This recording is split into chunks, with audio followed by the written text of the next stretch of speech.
Hello everyone, welcome to study crack. আজকে আমাদের 30 day চ্যালেঞ্জের দ্বিতীয় দিন, অর্থাৎ ম্যাথের দ্বিতীয় ক্লাস এই চ্যালেঞ্জের। এবং তোমাদের পরীক্ষার খুব একটা দেরি নেই, আর মাত্র হয়তো 40 দিনের মাথায় তোমাদের পরীক্ষা।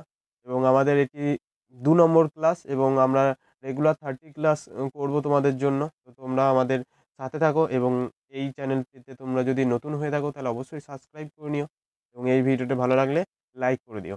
এবং আমাদের জিকে ক্লাসও আজ থেকে ডেলি আসছে। তো জিকে ক্লাসও তোমরা দেখো। এবং চলো প্রথম কোশ্চেনের দিকে দেখি। এমন একটি সংখ্যা নির্ণয় করো যে 3/4 সঙ্গে যে অনুপাতে থাকবে সেই একই অনুপাতে তার সঙ্গে 27/64 অনুপাত একই হবে। অর্থাৎ যদি 3/4:x হয়, তাহলে ওদের অনুপাতটা কী হবে? x:27/64 হবে। তাহলে আমি 3/4/x যদি করে নিই, তাহলে কী হবে? x/27/64 হবে। ঠিক এখান থেকে আমি x এর স্কোয়ার সমান লিখতে পারি 3/4 ইন্টু 27/64। তাহলে x সমান কী পাবো? √ওভার ওইটা, মানে এখানে 81 আছে, অত উপরে 9 আসবে, এখানে 2 আসবে, এখানে থেকে 8 বেরিয়ে আসবে, মানে 8 দুগুণে 16 বেরিয়ে আসবে। তাহলে এখানে সঠিক অ্যান্সার কী হবে? Option B. Next question. Mathura থেকে দিল্লির দূরত্ব হচ্ছে 60 কিলোমিটার। একজন ড্রাইভার ঠিক করলো যে 2 ঘন্টায় মথুরা থেকে দিল্লি পৌঁছাবে, কিন্তু সে 1 ঘন্টার পরে 40% দূরত্ব অতিক্রম করতে পারলো। মানে এই 60% যে 60 কিমি যে দূরত্ব ছিল তার থেকে 40% দূরত্ব অতিক্রম করতে পারলো 1 ঘন্টায়। এবং তিনি পরের 1 ঘন্টায় কি বেগে গাড়ি চালালে 2 ঘন্টা সময়ের মধ্যে তিনি দিল্লি পৌঁছাবে। অর্থাৎ যে 60 কিলোমিটার ছিল, সেটি করেছে 40% দূরত্ব প্রথমে পৌঁছে গেছে। তাহলে কত কিলোমিটার দূরত্ব প্রথমে পৌঁছে গেছে বলো তো? 24 কিলোমিটার দূরত্ব পৌঁছে গেছে। তাহলে কত কিলোমিটার পড়ে আছে? পড়ে আছে 36 কিলোমিটার। কত ঘন্টায় যেতে হবে? 1 ঘন্টায় যেতে হবে। অর্থাৎ কত স্পিডে? 36 কিমি/আওয়ার স্পিডে। কারণ এটা হচ্ছে কিমি আর এটা ঘন্টা দিয়ে ভাগ করলাম, তাহলে সঠিক অ্যান্সার কী হবে? 36 কিমি/ঘন্টা বেগে। Next question. দুজন ব্যক্তি একদিকে যথাক্রমে 3 কিমি/ঘন্টা বেগে এবং একজন হচ্ছে 6 কিমি/ঘন্টা বেগে হাঁটছে একই দিকে, ঠিক আছে, বিপরীত দিকে নয়, একই দিকে হাঁটছে। একটি ট্রেন পিছন দিক থেকে এসে তাদেরকে যথাক্রমে 9 সেকেন্ডে এবং 10 সেকেন্ডে অতিক্রম করলো। তাহলে ট্রেনটির বেগ কত? আমি প্রথমে কি ধরে নিলাম? আমি ধরে নিলাম ট্রেনটির বেগ,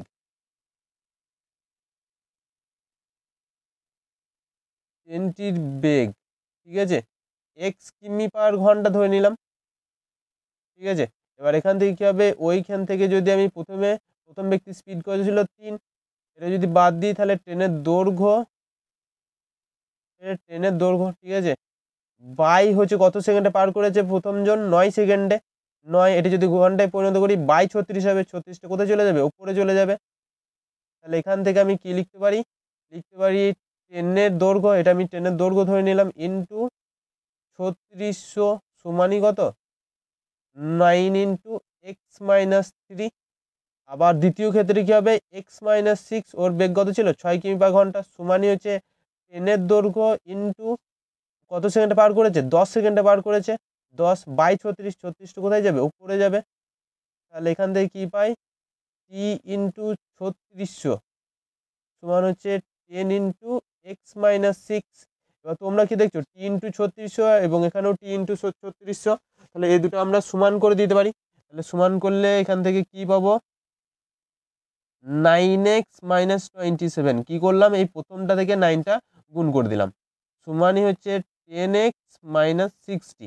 দুজনকে একদিকে নিয়ে যাব, তাহলে 9টিকে এদিকে নিয়ে এলে শুধু x পড়ে থাকবে, 60টাকে ওইদিকে নিয়ে গেলে 33 পড়ে থাকবে। তাহলে ট্রেনের আমি কি ধরেছিলাম? ট্রেনের বেগ কত? এই যে x সমান কি ধরেছিলাম? ট্রেনটির বেগ। তাহলে কত এলো? 33 কিমি/ঘন্টা। Next question. কোনো বিদ্যালয়ে ছাত্র-ছাত্রীর সংখ্যার অনুপাত হচ্ছে 3:2। যদি ছাত্রদের 20% এবং ছাত্রীদের 30% স্কলারশিপ প্রাপক হয়, তাহলে কত শতাংশ ছাত্রছাত্রী স্কলারশিপ পায়নি? এবার বলো ছাত্র কতজন স্কলারশিপ পায়নি? দেখো 20% স্কলারশিপ পেয়েছে, মানে 80% ছাত্র আছে যারা স্কলারশিপ পায়নি, এবং ছাত্রীদের মধ্যে 30% পেয়েছে, তাহলে 70% যে আছে সে স্কলারশিপ পায়নি। তাহলে আমি ধরে নিচ্ছি প্রথম ছাত্র সংখ্যা কত আছে? 3x, এর মধ্যে স্কলারশিপ পায়নি কত? 80/100 স্কলারশিপ পায়নি। কাটাকাটি করলাম, তাহলে কত পড়ে থাকলো? 12x/5। এবার ছাত্রীদের মধ্যে ছাত্রী 2x ছাত্রী আছে, ইন্টু কতর মধ্যে 70% পায়নি বাই 100। আর সেমভাবে কাটাকাটি 7x/5। তাহলে টোটাল কতজন ছাত্রছাত্রী স্কলারশিপ পায়নি? পায়নি দেখো 12x/5 প্লাস 7x/5, তাহলে যোগ করলে কত হয়? 19x/5। কত জনার মধ্যে পায়নি বলতো? টোটাল কতজন আছে? এখানে 3x আছে, এখানে 2x আছে, মানে 5x আছে। তাহলে টোটাল 5x ইন্টু 100, তাহলে উপর নিচে গুণ করলে কত হবে? 19x/5 into 5x into 100। তাহলে কাটাকাটি যদি করো 4×5 100, তাহলে 4×9 76। তাহলে 76% ছাত্রছাত্রী কি পায়নি? স্কলারশিপ পায়নি। নেক্সট কোশ্চেন, একটি চৌবাচ্চায় 5 ঘন্টায় পূর্ণ করতে পারে। কোনো একটি পাইপ একটি চৌবাচ্চা 5 ঘন্টায় পূর্ণ করতে পারে। এই পাইপটি কি ধরে নিলাম? এ পাইপ। এ পাইপ ক ঘন্টায় পূর্ণ করতে পারে? 5 ঘন্টায়। কিন্তু চৌবাচ্চাটি একটি ছিদ্র থাকায় সেটি পূর্ণ করতে 6 ঘন্টা সময় নেয়। অর্থাৎ ছিদ্র আছে, আমি ছিদ্রটা কি ধরে নিলাম? বি ধরে নিলাম। তাহলে এ তো ভরছি, এর সঙ্গে বীজ ওই ছিদ্রটার জন্য কি হচ্ছে? ওটা 6 ঘন্টায় ভরছে। ঠিক আছে, তাহলে এদের মধ্যে আমি লসাগু কত পাবো? 30 পাবো। এদের এফিসিয়েন্সি 6 হবে এবং এর এফিসিয়েন্সি 5 হবে। এটা 6 হবে। তাহলে এর এফিসিয়েন্সি যদি 6 হয়, তাহলে বি এর এফিসিয়েন্সি মাইনাসে কত হবে? যাতে টোটাল এফিসিয়েন্সি 5 হয়, তাহলে -1 করলেই হবে এর এফিসিয়েন্সি। অর্থাৎ এর এফিসিয়েন্সি 1 সমান হচ্ছে 30 ঘন্টায় পুরো ট্যাঙ্কটি খালি করতে পারবে। তাহলে সঠিক অ্যান্সার কি হবে? Option A. নেক্সট কোশ্চেন কি বলেছে? একটি ব্যক্তি দুটি চকলেট প্রতিটি 12 টাকায় বিক্রয় করলো। একটি চকলেট 20% লাভে এবং অপর চকলেট 20% ক্ষতিতে বিক্রি করে। তাহলে আমি প্রথমে লাভেরটা বার করি। ঠিক আছে, লাভেরটা ক্রয় মূল্য কত হবে? ক্রয় মূল্য যদি বার করতে যাও, 12টা হচ্ছে বিক্রয় মূল্য ইন্টু 100 বাই লাভ কত করেছে? 20% বাই 120 হবে। তাহলে 12 কেটে গেল এবং একটা জিরো কেটে গেল। তাহলে এর ক্রয় মূল্য কত হলো? 10 টাকা। এবং ক্ষতিটার ক্রয় মূল্য বার করব। এটাও বিক্রি করেছে 12তে, 100 হচ্ছে ক্রয় মূল্য এবং বিক্রয় 20% করেছে কততে? 20% লোকসানে। তাহলে 0 কেটে গেল। 3 4 12, 2 8, 5 সমান হচ্ছে এটা ক্রয় মূল্য কত? 15। টোটাল তাহলে ক্রয় মূল্য কত হচ্ছে? 25 টাকা ক্রয় মূল্য হচ্ছে। কিন্তু বিক্রি কততে করছে বলো তো? দুটোই বিক্রি কি বলেছে? দুটোই বিক্রি কত বলেছে? 12 টাকায় বিক্রি করছে। অর্থাৎ 12 দুগুণে দুটো যদি বিক্রি করে তাহলে 24 টাকায় বিক্রয় করেছে। তাহলে লোকসান কত হচ্ছে? 1 টাকা। কারণ এটা হচ্ছে কস্ট প্রাইস এবং এটা হচ্ছে সেল প্রাইস। তাহলে এটা হচ্ছে লস প্রাইস। তাহলে কত টাকা ক্ষতি হয়েছে? 1 টাকা ক্ষতি হয়েছে। নেক্সট কোশ্চেন, এটা বার করতে দিয়েছে। এবার তোমরা বলো, আমরা শুধু দেখবো ইউনিক অর্থাৎ সাতেরটার জন্য দেখবো, কারণ আমার কি হয়েছে? এককটি কি হবে, মানে সংখ্যার শেষের অঙ্কটি কি হবে? তাহলে একক অঙ্কটা চেয়েছে। তাহলে 7^1 সমান কত হয়? 7ই হয়। 7 স্কোয়ারের কি থাকে? 9 থাকে, 49 হয়। 7 এ কিউ কত? 343, অর্থাৎ 3 থাকলো। 7^4 সমান কত? 1 করে থাকবে এবং 7 যদি 5 করো তাহলে আবার 7 আসবে, মানে কটার পর 7 ফিরে আসছে? টোটাল কটার পর 7 ফিরে আসছে? 4টির পর 7 ফিরে আসছে। তাহলে আমি যে 773 আছে এটাকে 4 দিয়ে ভাগ করবো, দিয়ে দেখবো ভাগশেষ কত পড়ে থাকছে। তাহলে কত পড়ে থাকবে? সরি, 8 32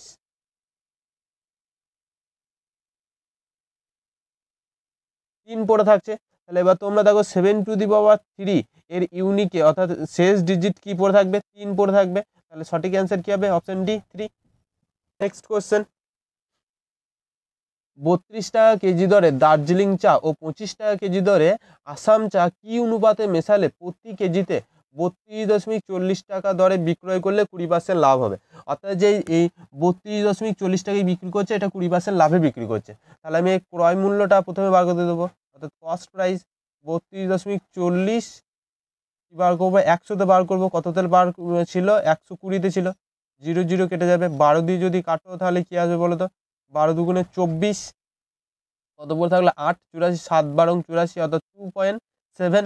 তাহলে 10 দিয়ে গুণ করলে কত হবে? ক্রয় মূল্য কত আছে? কস্ট প্রাইস কত আসছে? 27 টাকা আসছে। এরপর আমরা অ্যালিগেশন লাগাবো। এটা হচ্ছে 32 টাকা একটা, আর একটা কত আছে? 25 টাকায়। টোটাল কততে আসবে? 27 টাকায় আসবে। এখান থেকে এটা বিয়োগ করলে কত আসবে? 5 আসবে এবং এখান থেকে এটা বিয়োগ করলে কত আসবে? 2 আসবে। তাহলে কত হবে? 2:5 অনুপাতে মেশাতে হবে, অপশন এ। নেক্সট কোশ্চেন, দেখো তোমাদের আগেও বলেছি এখনও বলছি, তো তোমাদের অ্যাডভান্স ম্যাথ আসবে না, ঠিক আছে? তোমরা করার চেষ্টা করো না, অল্প কিছুটা টাইম, তবুও আমি অঙ্কটা তোমাদের জন্য দেখিয়ে দিচ্ছি, তোমরা যদি অন্য কোনো এক্সামের জন্য প্রস্তুতি নাও।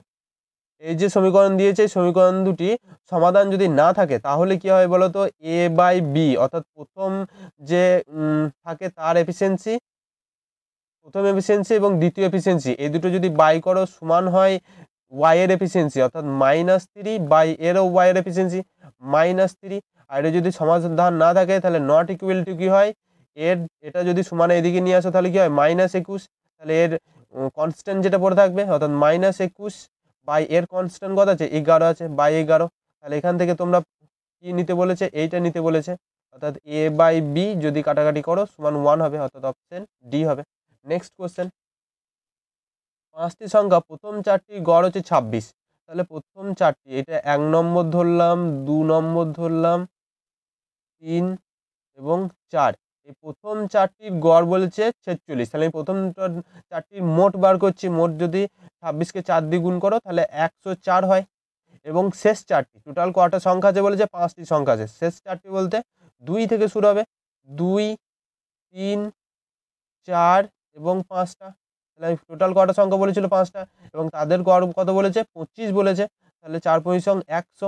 এবার যদি আমি এটা বিয়োগ করি, ঠিক আছে, বাদ দিই বা বিয়োগ করি, তাহলে কি কাটবে, 2 2 কাটবে, 3 3 কাটবে, 4 4 কাটবে, কি পড়ে থাকবে প্রথমটা -5 নম্বরটা সমান কত বেরোবে, এখান থেকে 4 বেরোবে।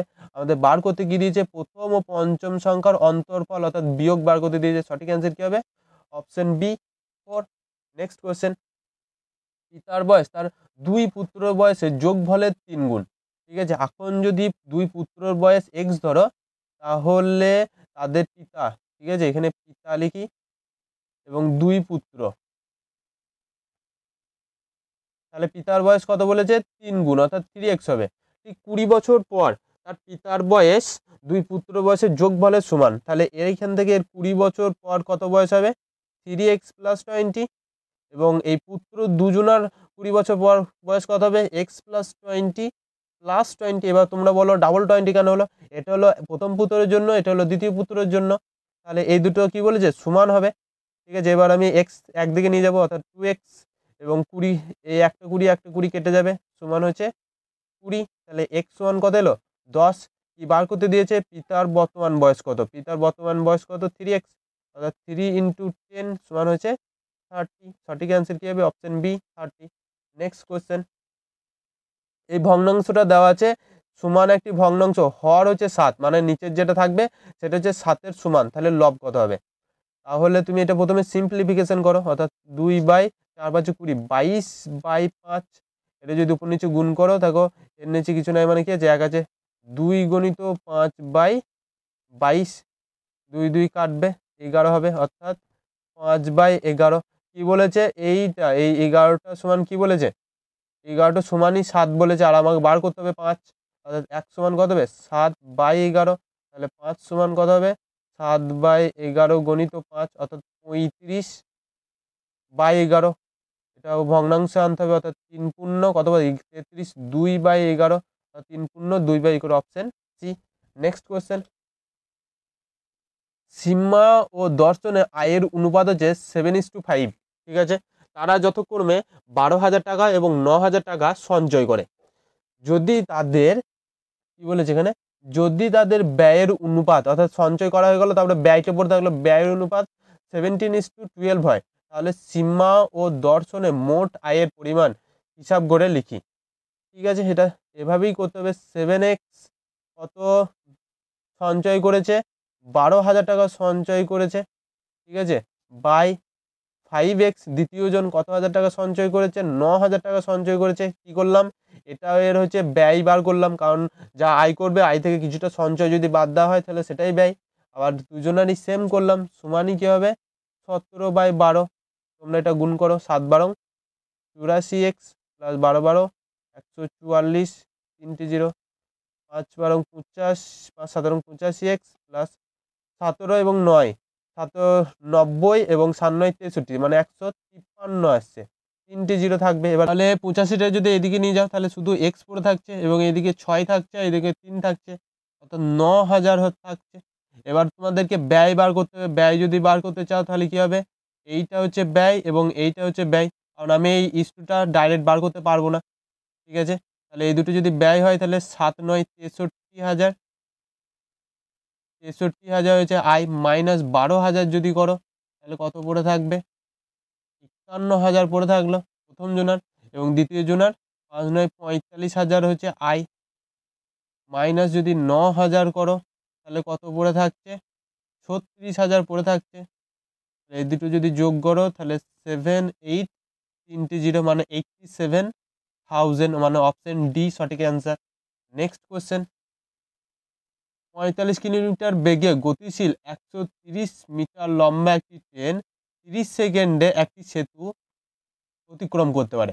সেতুটির দৈর্ঘ্য কত? আমি সেতুটির দৈর্ঘ্য কত ধরলাম এক্স, ট্রেনের দৈর্ঘ্য কত 130 মিটার, কত বেগে যাবে বা কত সেকেন্ডে যাবে, 30 সেকেন্ডে যাবে, সমানই তার এটি কি বেরিয়ে গেল, তাহলে তার স্পিড বেরিয়ে গেল, কারণ এটা হচ্ছে টোটাল দূরত্ব অতিক্রম করছে বাই টাইম, সমান হচ্ছে 45 কিমি পার ঘন্টা আছে। তাহলে আমি কি করব, মিটার পার সেকেন্ড মানে হচ্ছে 5/18 দিয়ে গুণ করব, তাহলে 5 9 45, 9 দুগুণে 18, 2 এখানে হচ্ছে 15 চলে আসছে। তাহলে যে কোনো একদিকে গুণ করে দিলাম, অর্থাৎ এক্স প্লাস 130 25 ইন্টু 15 অর্থাৎ 250, এবং 250 হাফ কত 125, অর্থাৎ 375 আসছে। ঠিক আছে, তাহলে এক্স সমান যদি নিয়ে যায় ওইদিকে তাহলে কত থাকবে 542, অর্থাৎ 245 মিটার হচ্ছে কিসের দূরত্ব, ওই সেতুটির দৈর্ঘ্য হচ্ছে 245 মিটার। নেক্সট কোয়েশ্চেন, সামনের সারিতে সর্বাধিক সৈন্য নিয়ে একটি বর্গাকার সৈন্যবাহিনী রচনা করা হয়েছে। মোট এতজন সৈন্য নিয়ে এরূপ সজ্জায় 31 জন সৈন্য বেশি আছে, অর্থাৎ যে এখান থেকে 63535 আছে তার মধ্যে 31 জন সৈন্য বেশি আছে। তাহলে কজন সৈন্য টোটাল আছে 35504, এতজন সৈন্য আছে, এবং এই সৈন্যকে নিয়ে প্রতিটা সারিতে প্রতিটা বর্গাকার আকারে রেখেছে, মানে এর স্কোয়ার কত হবে বার করতে হবে। তাহলে দুটো দুটো করে নিই, তাহলে 6, অর্থাৎ 2 2 কত হয় 4 হয়। তাহলে কত পড়ে থাকলো এখান থেকে 2 3 5, এখানে 4 এলো, কত দিয়ে গুণ করলে এটা হবে বলো, দেখো 5 দিয়ে যদি গুণ করি তাহলে হতে পারে 45 5 কত হয় 225 হয়। তাহলে আমি কয় দিয়ে করলাম 5 দিয়ে করলাম, তাহলে পড়ে থাকলো কত 1004। এবার বললো 4টা 4ই থেকে গেল এবং 5-এর ডাবল 10 চলে এলো, তাহলে দুটো যোগ করলে কত হয় 50 আসবে, মানে এখানে কত আসবে 50 আসবে। এর সঙ্গে কত গুণ করলে 1004 হবে, 2 গুণ করলেই হবে, কারণ 502কে 2 দিয়ে গুণ করলি, 2 গুণ করলি কত হবে 1004। তাহলে কত উত্তর হলো 252, সঠিক অ্যান্সার কি অপশন সি। নেক্সট কোশ্চেন, কোনো সম্পত্তি 0.336 অংশের মূল্য হচ্ছে 14,400 টাকা, তাহলে সমস্ত সম্পত্তির মূল্য কত? তাহলে কি বলছে 0.36 এর মূল্য হচ্ছে 14,400 টাকা, তাহলে একের মূল্য কত 14,400 বাই 0.36, পয়েন্টটা আমি তুলে দিয়ে ওপরে কত হলো 100 দিয়ে গুণ করলাম, 36 দিয়ে কত দিয়ে যায় বলো তো 4, 36 সঙ্গে 144 হয়, তাহলে টোটাল মূল্য কত হবে 4-এর পেছনে 4টে শূন্য, তাহলে সঠিক অ্যান্সার কি 40,000 টাকা। নেক্সট কোশ্চেন, একজন ঠিকাদার 6 মাসে একটি পরিকল্পনা গ্রহণ করে, এই জন্য 120 জন পুরুষকে নিযুক্ত করে, কিছু জরুরি অবস্থার কারণে তাকে 4 মাসের মধ্যে কাজটি সম্পূর্ণ করতে বলা হয়। তাহলে প্রথমে টোটাল কাজ কত 6 মাস করেছে, কতদিন 120 জন ছেলে, তারপর কি বলেছে 4 মাসে তোমাকে শেষ করতে হবে, তাহলে কতজন পুরুষ নিযুক্ত করতে হবে বা আরও কতজন পুরুষকে আনতে হবে, তাহলে 4 দিয়ে গুণ করলেই হবে, 4 30 সঙ্গে 120 আর 3 6 18, 180 জন টোটাল লাগবে, কিন্তু কতজন আছে 120 জন আছে, তাহলে কতজন বাদ যাবে 60 জনকে এক্সট্রা নিযুক্ত করতে হবে, তাহলে সঠিক অ্যান্সার কী হবে অপশন সি। নেক্সট কোয়েশ্চেন, তোমার খাতার পাতায় 15 সেমি লম্বা এবং 12 সেমি চওড়া, অর্থাৎ তোমার খাতা পাতা হয়েছে 15 সেমি লম্বা এবং 12 সেমি চওড়া। ঠিক আছে, চারপাশে, এটা চারপাশে ভালো করে মনে রাখবে, চারপাশে 2 সেমি করে মার্জিন দিয়ে বাকি অংশ লেখা হলো, যে অংশ লেখা হয়নি তার ক্ষেত্রফল কত?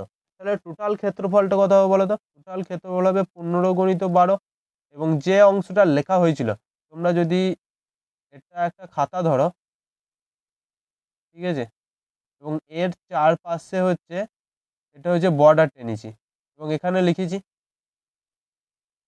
তাহলে এই অংশটার যে এই চারপাশের আমি যে দাগ দিচ্ছি, এই অংশটা তোমার চেয়েছে ক্ষেত্রফল। তাহলে আমি টোটাল অংশটা ক্ষেত্রফল মাইনাস এই মানে এই যে যতটুকু লিখেছি তার ক্ষেত্রফলটা বাদ দিলেই আমার মাঝখানে ক্ষেত্রফলটা পেয়ে যাব। এবং এই দিকে 2 সেমি এবং এই দিকে 2 সেমি, আবার ওপরেও 2 সেমি বাদ দিয়েছে এবং নিচেও 2 সেমি, মানে মার্জিন টেনেছে। তাহলে কি হবে? 15 মাইনাস 4 সেমি, তার কারণ উপরেও 2 সেমি নিচেও 2 সেমি বাদ গিয়েছে, আবার ইন্টু কত আছে 12 মাইনাস 4 সেমি, তাহলে এটা হলেই হবে। তাহলে 15 12 হচ্ছে 180 মাইনাস এটা হচ্ছে 11 গণিত 8, 180 মাইনাস 88 অর্থাৎ 92। 92 সঠিক অ্যান্সার হচ্ছে 92 বর্গ সেমি, সঠিক অ্যান্সার। নেক্সট কোয়েশ্চেন, কি বর্গক্ষেত্রের ক্ষেত্রফল? কিউ বর্গক্ষেত্রের ক্ষেত্রফলের 121/256 অংশ, ঠিক আছে। কি বর্গক্ষেত্রের বাহুর দৈর্ঘ্য, কিউ বর্গক্ষেত্রের বাহুর দৈর্ঘ্যর কত অংশ? অর্থাৎ আমি ধরে নিলাম এর পি এর বাহু হচ্ছে এ এবং কিউ এর বাহু কত? বি। বর্গক্ষেত্রের ক্ষেত্রফল বলো। এ স্কোয়ার সমান কি বলেছে? কিউ এর হচ্ছে 121/256 বি স্কোয়ার, ঠিক আছে। এবার এ স্কোয়ার বাই বি স্কোয়ার সমান কি আসবে? 121/256। এবার আমাকে বার করতে কি হবে? বাহু দুটো বার করতে হবে, অর্থাৎ এ বাই বি সমান √2 হয়, মানে 11। 256 কার স্কোয়ার বলো তো? 16 স্কোয়ার। তাহলে সঠিক অ্যান্সার কি হবে? 11/16, অর্থাৎ অপশন এ সঠিক অ্যান্সার। নেক্সট কোশ্চেন, একটি আয়তক্ষেত্রের প্রাঙ্গণে দৈর্ঘ্য ও প্রস্থের অনুপাত কত দেওয়া আছে? 3:1, এবং ক্ষেত্রফল কত দেওয়া আছে? 192 বর্গমিটার। প্রাসঙ্গিক দৈর্ঘ্য ও প্রস্থ বার করতে বলেছে। তাহলে আয়তক্ষেত্রের দৈর্ঘ্য প্রস্থ ফর্মুলা কি? 3x ইন্টু এক্স সমান কত? 192। তাহলে এক্স স্কোয়ার সমান কত হবে? 192/3, কাটাকাটি করলে 3 6 18, 6 3 4 12, অর্থাৎ এক্স সমান কত এলো? 8 এলো। এবার এইটা কি চেয়েছে? দৈর্ঘ্য কত এলো? 3 8 24, এবং প্রস্থ কত এলো? 8। তাহলে 24 ইন্টু 8, সঠিক অ্যান্সার কি হবে? Option A. নেক্সট কোশ্চেন, 12টি পেন্সিল ক্রয় মূল্য যদি 10টি পেন্সিলের বিক্রয় মূল্য সমান হয়, অর্থাৎ 12টি পেন্সিলের কি ক্রয় মূল্য মানে হচ্ছে কস্ট প্রাইস সমান 10টি পেন্সিলের কি এটা সেল প্রাইসের যদি সমান হয়, তাহলে কস্ট প্রাইস উপরে হচ্ছে cost price by sales price, এর তোমরা নিশ্চয়ই অনুপাত পেয়ে যাবে। 10/12 যদি কাটাকাটি করো 5/6 আসছে। তাহলে যদি ক্রয় মূল্য 5 টাকা হয় তাহলে 1 টাকা লাভ করবে, 6 টাকায় বিক্রি করবে। তাহলে ক টাকা লাভে বিক্রি করবে? 1 টাকা লাভে বিক্রি করবে। ক্রয় মূল্য কত? 5 ইন্টু 100, 5 20 100, অর্থাৎ 20% লাভ করবে। সঠিক অ্যান্সার কি হবে? অপশন এ 20%। নেক্সট কোয়েশ্চেন, এই কোয়েশ্চেনটা তোমাদের হোমওয়ার্ক দেওয়া হলো, তোমরা অবশ্যই কোয়েশ্চেনটা সলভ করে উত্তরটা আমাদের কমেন্টে জানিও। নেক্সট কোয়েশ্চেন, এর মানটি বার করতে বলেছে। এবার তোমরা বলো প্রথমে এটি কি আছে? প্রথমে শুধু √2 আছে, তাহলে কয়টি শূন্য আছে দেখো, দশমিক পর কয়টা স্থান আছে দেখো, 1টা 2টো 3টে 4টে 5টা 6টা, মানে 3টে বাইরে আসবে। তাহলে √2 এটা 3 এলো, 0.3টে, এবং 64 থেকে কত আসবে? 8 আসবে, তাহলে 8 0.008 আসবে। এবার 3টে আছে দেখো, 1টা 2টো 3টে দশমিক আছে এবং 3ই আছে এটার মাথায়, তাহলে 3টের মধ্যে একটা বেরিয়ে আসবে, এবং আর কিউ 8 হয়, 2 এর কিউ 8 হয়, মানে 0.2। তাহলে সঠিক অ্যান্সার কি হবে? Option D. 2:30 অর্থাৎ আড়াইটা সময় ঘড়ি কাঁটা ও মিনিটে কাঁটার মধ্যে কোণ কত? তাহলে তোমরা একটা সূত্র মনে রাখবে, 11/2 গণিত মিনিট মাইনাস 30 গণিত ঘন্টা, ঠিক আছে। এই সূত্রটা মনে রাখবে, পুরো কি করবে? 11/2 গণিত মিনিট কত আছে? এখানে 30 মিনিট আছে, মাইনাস 30 ইন্টু ঘন্টা, ঘন্টা কত আছে? 2, কাটাকাটি করো 15, 11 15 কত হয়? 165, মাইনাস 60, তাহলে কত ডিগ্রি হলো? 105 ডিগ্রি। সঠিক অ্যান্সার কি হবে? Option B, 105 degree. Next question দেখি চলো, 1 লিটার জলের ওজন 1 কেজি হলে কত ঘন মিলিলিটার জলের ওজন 1 গ্রাম হবে? দেখো 1 লিটার, ঠিক আছে, 1 লিটার সমান হচ্ছে 1 ঘন ডেসিমি, সরি এটা দন্তস হবে ডেসিমি। এবার 1 ঘন ডেসিমি সমান হচ্ছে 1000 ঘন সেমি। আবার 1000 ঘন সেমি সমান হচ্ছে 1000 গুণিত এর সঙ্গে যদি আবার 1000 গুণ করো তাহলে অত ঘন মিলি হবে, অর্থাৎ মিলিলিটার হবে। এবার তোমরা বলো 1 কেজি, এখান থেকে করছি আমি, 1 কেজি সমান হচ্ছে 1000 গ্রাম। তাহলে এটা সমানই কি বলেছে, 1000 গ্রাম বলেছে। এবার 1000 কেটে যাবে, আমি কি করব, কত বার করতে বলেছে, 0.1 গ্রাম বার করতে বলেছে, অর্থাৎ আমি উভয় পক্ষে 0.1 গ্রাম দিয়ে যদি গুণ করি তাহলে এখানেও 1000 গুণিত 0.1 আসছে, অর্থাৎ সমান কত আসছে, 100 ঘন মিলি আসছে। তাহলে সঠিক অ্যান্সার কত হবে, 100 ঘন মিলিলিটার। তো আমাদের ক্লাস আজ এখানেই শেষ এবং নেক্সট ক্লাস পরের দিন আসবে। তোমরা এভাবেই আমাদেরকে সাপোর্ট করে যাও এবং এই চ্যানেলে যদি নতুন হয়ে থাকো তাহলে সাবস্ক্রাইব করে নাও। Thank you, by.